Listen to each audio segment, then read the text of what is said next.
High,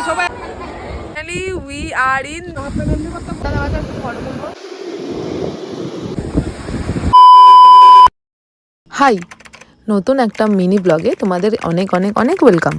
দিনটা ছিল 18 তারিখ রাত। আমরা আমাদের ডেস্টিনেশনে যাওয়ার জন্য পুরোপুরি রেডি। দেখো, রেডি হয়ে বেরিয়েও পড়েছি।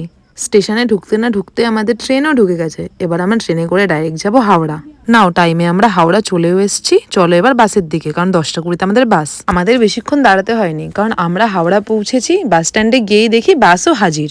আমাদেরকে অত খুঁজতেও হয়নি, ডাইরেক্ট আমরা বাসে উঠে পড়লাম। ও, তোমাদেরকে তো বলাই হয়নি যে আমাদের সাথে কে কে যাচ্ছে। আমরা দুজন যাচ্ছি, আমার মা বোনরাও যাচ্ছে। সিট নাম্বার খুঁজে সিটে বসে পড়েছি। বেশিক্ষণ আমাদের গাড়িতে বসতেও হয়নি। চলো মাকে টাটা দিয়ে এবার আমরা যাই। ওই দেখো, দূর থেকে মা আমাদের টাটা করছে। ঘড়িতে তখন 10টা 37। গাড়ি আমাদের ডেস্টিনেশনে যাওয়ার জন্য ছেড়ে দিয়েছে। বিশ্বাস করবেন না, আমরা প্রচণ্ড পরিমাণে খুঁজেছিলাম, কারণ ফার্স্ট টাইম আমরা একা কোথাও যাচ্ছি। মা যাচ্ছে ঠিকই, কিন্তু মা আমাদের দায়িত্বে।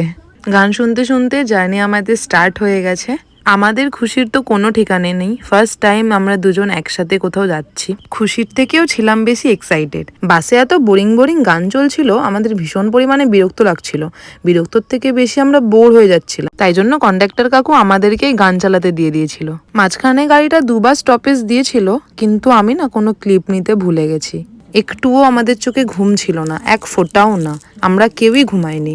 যাই হোক, বাইরের ভিউ দেখতে দেখতে গান শুনতে শুনতে দেখো আমরা দীঘার গেট পর্যন্ত পৌঁছেও গেলাম। কত সুন্দর লাগছে দেখো। দিনের বেলা আসলে এই ভিউটা আমরা দেখতে পারতাম না। দেখে একটা আলাদাই শান্তি লাগছিল, বিশ্বাস করো। দীঘার গেটে ঢুকতে না ঢুকতে দেখো আমরা পৌঁছেও গেলাম। বাস থেকে আমরা নেমে পড়েছি। ওদিক দিয়ে লাগেজ বার হচ্ছিল বলে দাঁড়িয়েছিলাম। Finally we are in Digha. Bus থেকে আমাদের 3:15-তে নামিয়েছিল। হোটেল আমাদের আগে থেকে আমরা বুকিং করে রেখেছিলাম, কিন্তু একটা ভুল হয়ে গেছিলো আমাদের। যেখানে আমাদের নামার কথা ছিল সেটা পেরিয়ে আমরা অনেকটা দূর চলে গেছিলাম। তাই জন্য আবার টোটো করে আমাদের ব্যাক করতে হয়েছে। আকাশটা দেখেছো কিরকম ঘুটঘুটে অন্ধকার? হবে নাই বা কেন? 3:30 বাজে, কত আর বেশি। নাও, হোটেলে আমরা চলেও এসেছি। এবার একটু ফ্রেশ হয়ে যাব সমুদ্রের দিকে। আকাশটা দেখেছো কত সুন্দর লাগছে না? কত জন্ম পর হয়তো এরকম আকাশ আমি দেখছি।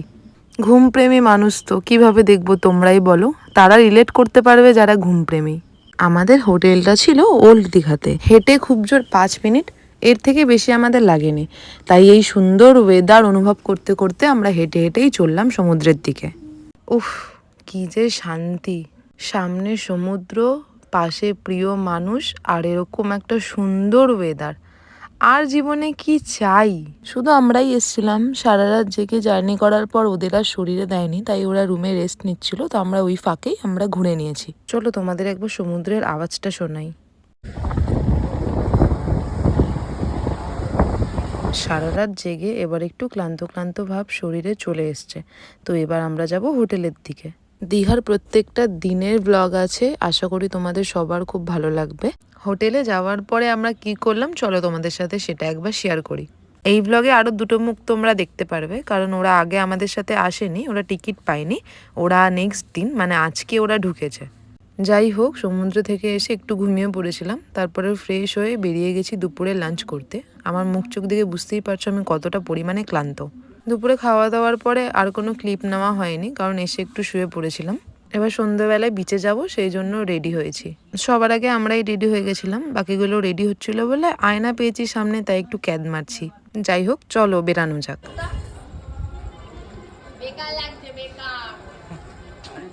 দেখি মাতাল পুরো ডানা কাটা পড়ি।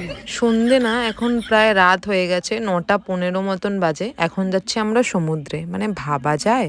টাইম টেবিলের কোনো হুঁশ নেই। 9:15 বাজে, এখন যাচ্ছি সমুদ্রে। কখন আসবো কোনো ঠিক নেই। ঘুরতে গেছি, টাইম টেবিল নিয়ে কি করব বলো?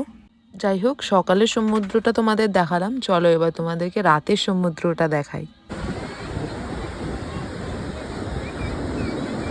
এখন নিউ দীঘার থেকে ওল্ড দীঘাটা বেশি সাজানো। চারিদিকে লাইটিং, মানুষজনের ভিড়। আর দীঘা এমন একটা জায়গা যেখানে কোনো সময় ফাঁকা থাকে না। এই গোলাগুলো হচ্ছে ছোটবেলাকার ইমোশন, তাই না? যখন ছোট ছিলাম খালি গলির সামনে গোলাওয়ালা আসলেই হলো, ছুটতে গিয়ে মায়ের কাছে গিয়ে বলতাম গোলা খাবো, পয়সা দাও। এমনিই বরফ জিনিস আমি খেতে পারি না, তাই জন্য ওকে বললাম তুমিই খাও, আমি তোমার ভিডিও করি। কোথাও বেরালেই খাওয়ার দোকানগুলো যেন আমাকে ডাকে, তাই জন্য আমি সহ্য করতে পারি না। আমার সাথে যেই থাকুক আমি তাদের সবাইকে নিয়ে চলে যাই।